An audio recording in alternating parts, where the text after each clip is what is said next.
Olá, seja bem-vinda, bem-vindo a mais uma aula do módulo de História do curso livre de Arqueologia Amazônica. Meu nome é Marília e esta é a aula sobre cronistas, viajantes e pioneiros na arqueologia amazônica.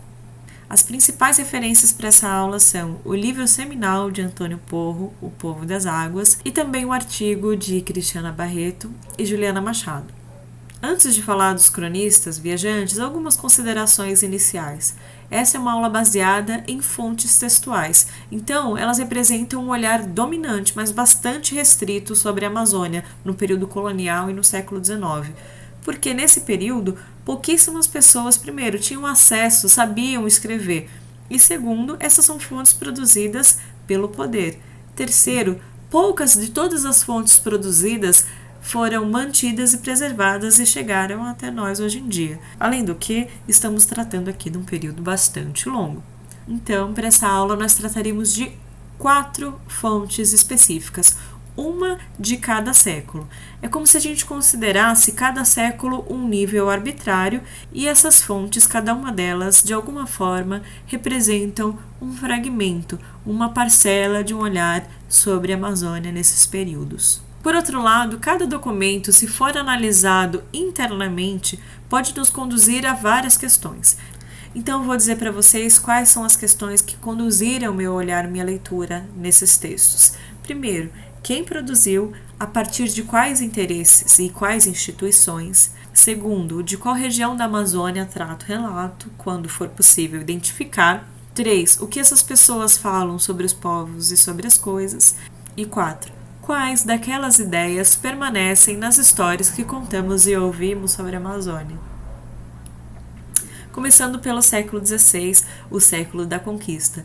Nós falaremos aqui da expedição de Francisco Orellana, que teve o logro de ter sido a primeira a que temos registro que conseguiu atravessar todo o curso do rio que hoje nós chamamos de Solimões e Amazonas.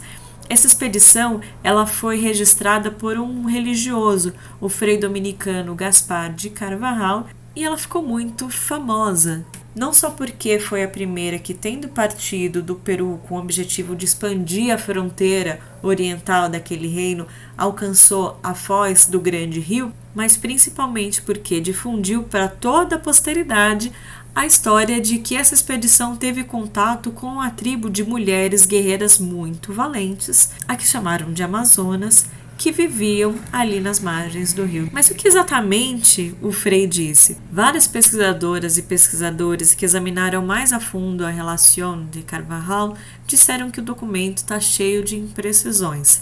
Por exemplo, vocês veem aí no primeiro parágrafo que o Frei fala de lhamas e de prata em território amazônico, demonstrando uma confusão espacial.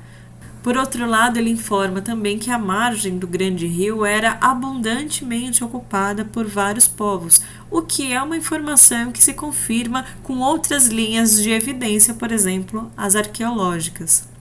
E nesse outro parágrafo, o Frei nos conta como foi que a expedição teve notícia dessas mulheres guerreiras que não aceitavam viver junto aos homens e, inclusive, negavam os filhos meninos. O século XVII é o século da expansão e da consolidação das aldeias missionárias na Amazônia. Vocês podem ver, inclusive, aldeias missionárias não só ao longo do Grande Rio, mas também dos seus principais afluentes. O mapa que vocês estão vendo na tela mostra mais de 100. Então, não é coincidência que o documento do século XVII tenha sido também escrito por um religioso, mas não um religioso qualquer.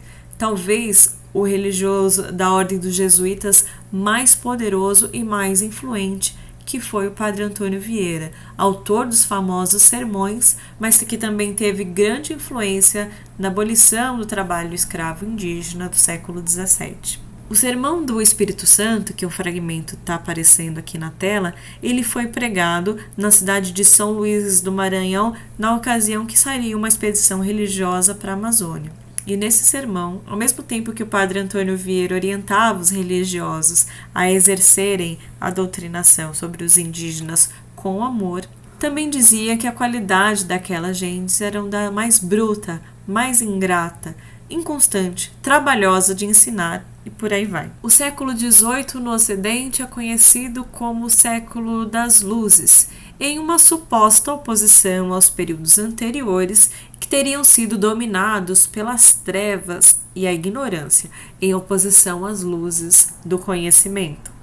Eu digo que essa oposição é aparente porque, em se tratando de Amazônia, tanto a ciência quanto a religião cumpriram durante todo esse período uma função colonialista. Aí na tela vocês estão vendo do lado esquerdo o Sir Isaac Newton, que é uma figura bastante conhecida na ciência ocidental, porque foi ele que demonstrou pela primeira vez como funciona a gravidade, entre outras coisas. Isaac Newton não teria nada a ver com a Amazônia se não fosse por esse senhor da direita, Charles-Marie de la Condamine, que foi um cientista francês que no século XVIII esteve na Amazônia para testar algumas hipóteses da teoria de Newton, principalmente a respeito do tamanho da circunferência da Terra. Os relatos dos viajantes do século XVIII já são bastante diferentes, porque eles não têm mais aquele tom burocrático nem um tom religioso, porque são bastante descritivos. Os relatos do século XVIII se diferenciam dos séculos anteriores também por uma outra razão. Dada essa ambição que se tinha em demonstrar, em narrar a verdade, isto é, os fatos como eles são de verdade, existia um estilo narrativo que descrevia com minúcias tudo o que havia pela frente, fosse planta, fosse bicho, fosse pedra, fosse gente. Como vocês podem ver no primeiro parágrafo, ele não economiza palavras e nem esconde a repulsa que ele tem pelos povos indígenas, inclusive aqueles que provavelmente os ajudaram a navegar pelos rios amazônicos e a sobreviver naquelas terras durante a sua expedição. Condamine descreve os indígenas como insensíveis, glutões, fracos, indiferentes ao trabalho. Será que essa era uma percepção original ou já estava contaminada por um olhar que os primeiros colonizadores cristalizaram a respeito dos povos indígenas? O outro parágrafo destacado na tela sugere que Condamine estava, sim, influenciado pelos relatos dos seus predecessores.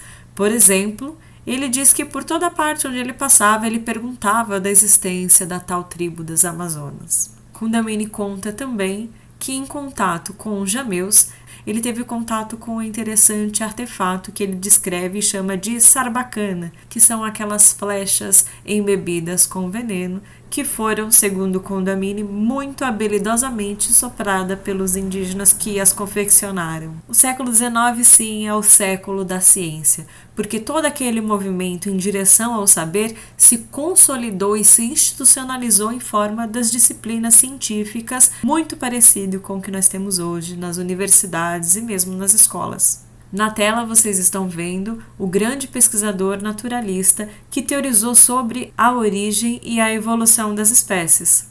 Não é o Charles Darwin, é um, digamos, concorrente, conterrâneo, também britânico, Alfred Russel Wallace. Sobre o Wallace, o próprio Darwin reconheceu que os dois chegaram às mesmas conclusões no mesmo tempo, mas fazendo trabalhos separados. Depois de Newton, toda a ciência, para ser uma ciência boa, ela precisava de teorias simples e gerais, que explicassem tudo. E dessa forma, os naturalistas saíam pelo mundo em busca de evidências. Quer dizer, se alguma coisa aconteceu de uma forma na Europa, tem que ter acontecido da mesma forma na África, no Novo Mundo ou em qualquer parte do globo. E foi essa a razão que levou Wallace e sua expedição às terras amazônicas. E é por essa razão que eu estou falando dele e não de Darwin.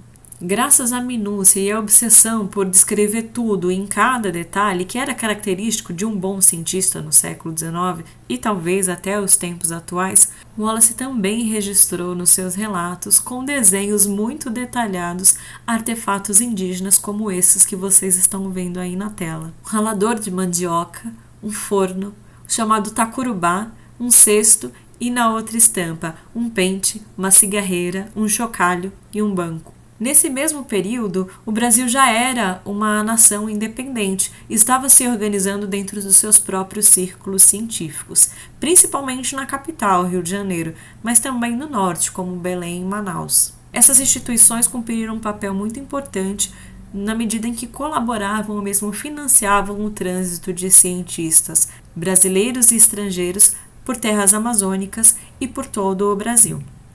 Se você quer saber mais sobre isso, eu recomendo que você dê uma olhada no vídeo da primeira edição do curso de Arqueologia Amazônica. Muito obrigada e até mais!